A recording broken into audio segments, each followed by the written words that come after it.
तर आशिष शेलारांनी उद्धव ठाकरेंच्या विरोधात निवडणूक आयोगाकडे आचारसंहितेचा भंग केल्याची तक्रार दाखल केली होती। 20 तारखेला निवडणूक संपल्यानंतर त्यांनी प्रेस कॉन्फरन्स घेतला, त्याची दखल निवडणूक आयोगाने घेतली। आशिष शेलारांची तक्रार ही रास्त आहे की जेव्हा निवडणूक तुम्ही हरणार आहात, निवडणूक तुमच्या दिशेने जात नाही आणि 4 जूनला एनडीएचा मोठा विजय होतो हे आता सिद्ध झालेलं आहे आणि त्यामुळे तर शेमड्या मुलांसारखा नाक रगडण्याचं काम उद्धव ठाकरे आणि त्यांचे सहकारी करतायत। शेवटी तुम्हाला अगर निवडणूक लढवायची तुमच्यामध्ये क्षमता नाही, लायकी नाही, उगाच मोठे मोठे भाषणं करायचे, पण देशाची जनता ही आदरणीय मोदी साहेबांबरोबरच आहे आणि हे आमच्या सगळ्या विरोधकांना कळून चुकल्यामुळे आता नाक रगडण्याचे कार्यक्रम सगळीकडे सुरू आहे। मग त्याच्यामध्ये मतदान कमी झालं, मतदानाला बाहेर आणायला दिलं नाही, मतदारांना पाणी दिलं नाही, मतदारांना हे दिलं नाही, म्हणजे मुळात तुम्ही पराभव तुमचा झालेला आहे हे खुल्या मनाने मोठ्या दिलाने स्वीकारा आणि हा रडगाण्याचा कार्यक्रम बंद करा। याला जोडून एक प्रश्न, मतदान कमी व्हावे म्हणून निवडणूक आयोगाने जाणीवपूर्वक प्रयत्न केले असा आरोप जो आहे तो जितेंद्र आव्हाड यांनी केला। मतदान म्हणजे निवडणूक आयोग ही जी संस्था आहे हे जी वर्षानुवर्ष आपल्या भारतामध्ये लोकशाही टिकवण्याचं काम आणि मोठं करण्याचं काम हे निवडणूक आयोगाच्या माध्यमातून होत आहे। हे आता महाविकास आघाडीचे हे हिरवे वळवळणारे साप आता आलेले आहेत आणि त्यांना आता स्वतःला मतदान होत नाहीये आणि हे हरणारच आहे हे सिद्ध झाल्यामुळे कोणतरी बळीचा बकरा बनवायचा आहे आणि म्हणून निवडणूक आयोगाला समोर केलं जात आहे, ह्याच्यापेक्षा बाकी काहीच नाही।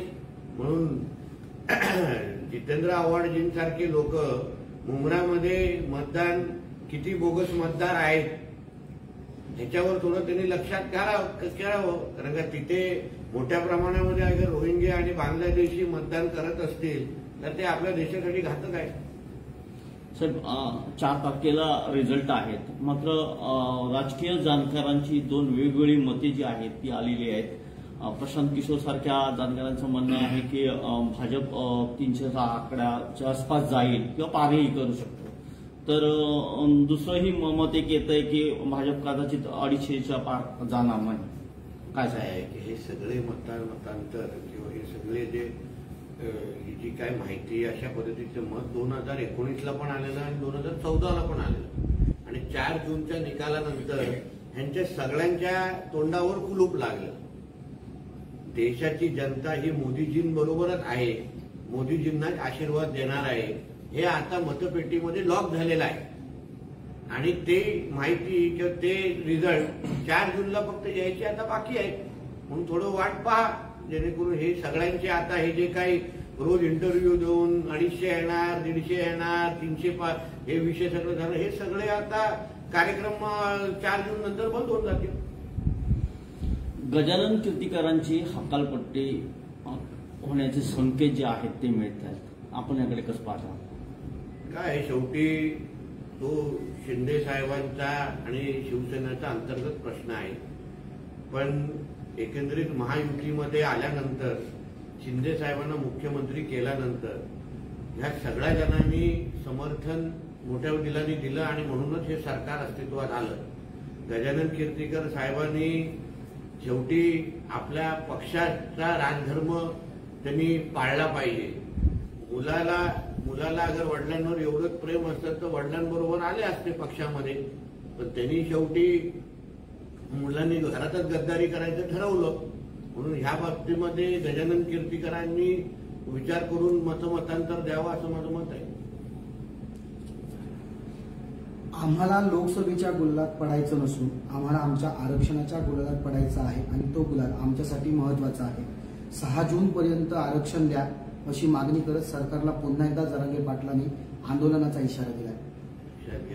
जरांगे पाटलांनी किती इशारे द्यावे हा त्यांचा प्रश्न आहे, पण आमचं राज्य सरकार हे आरक्षणाबद्दल अतिशय सकारात्मक आहे।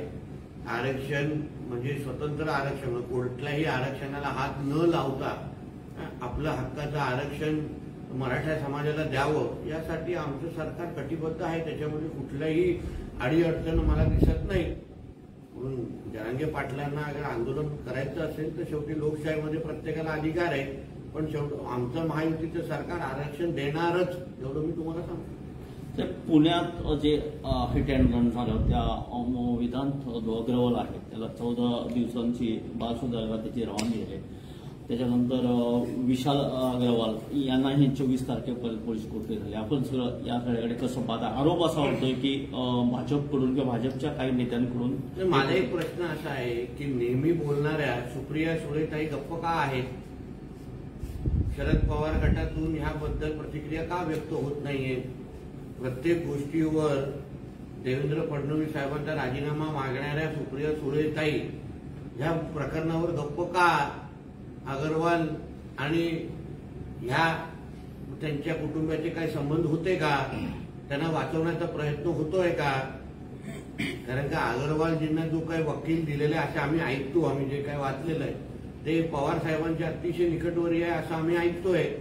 म्हणून या सगळ्या बाबतीमध्ये देवेंद्र फडणवीस साहेबांनी त्या दिवशी पुणे कमिशनरच्या ऑफिसमध्ये बसून अतिशय स्पष्ट भूमिका मांडली आणि त्याप्रमाणे काल त्याच्यावरती म्हणजे जे काही त्याचा म्हणजे कारवाई पण त्या मुलावर सुरू झालेली आहे, कडक उलट्या कारवाई सुरू. पण या सगळ्या विषयावर सुप्रिया सुळेताईने थोडा आपला आम्हा लोकांना माहिती द्यावी की त्या गप्प का आहे. मग त्याच्यावर थोडं खूप काय रहस्य बाहेर येईल. साहेब, भास्कर जाधव पुन्हा बरडले की केंद्रीय मंत्री नारायण राणे यांना पराभूत करण्यासाठी भाजपच्याच एका बड्या नेत्यांनी विनायक राऊत यांना 50 कोटी दिले. हो ना, तर मग त्या बड्या नेत्याचं नाव त्यांनी जाहीर करावं. अगर त्यांनी 50 कोटी दिलेले आहेत, आकडाही माहीत असेल तर भास्कर जाधवजींनी नाव जाहीर करावं, जेणेकरून आमच्याही ज्ञानात थोडा भर पडेल. कारण का त्यांच्या पक्षामध्ये उभाटामध्ये जशी पाडापाडी होते तशी आमच्या भारतीय जनता पक्षामध्ये होत नाही. उभाटाच्या किती उमेदवारांनी किती लोकांनी कसे पाडण्यासाठी किती पैसे दिले आहेत, मग ह्याची यादी आम्हालाही जाहीर करायला लागेल. का विनायक राऊतांच्या प्रचारासाठी संजय राऊत आणि हे सगळे आले नाही? का विनायक राऊतांच्या प्रचारासाठी काँग्रेस आणि शरद पवार गटाचे मोठे नेते आले नाही? पवार साहेबांनी एक पण सभा विनायक राऊतांसाठी का घेतली नाही? म्हणून आम्ही आमचं घर निस्तरू, आमची चिंता करू नका. 50 कोटी असो की 100 कोटी असो, 4 जूनचा गुलाल हा भारतीय जनता पक्षाने महायुतीत उडवणार. पण तुम्ही तुमचं असं पडलेलं आता किंवा बिघडलेलं घर पहिलं सांभाळा.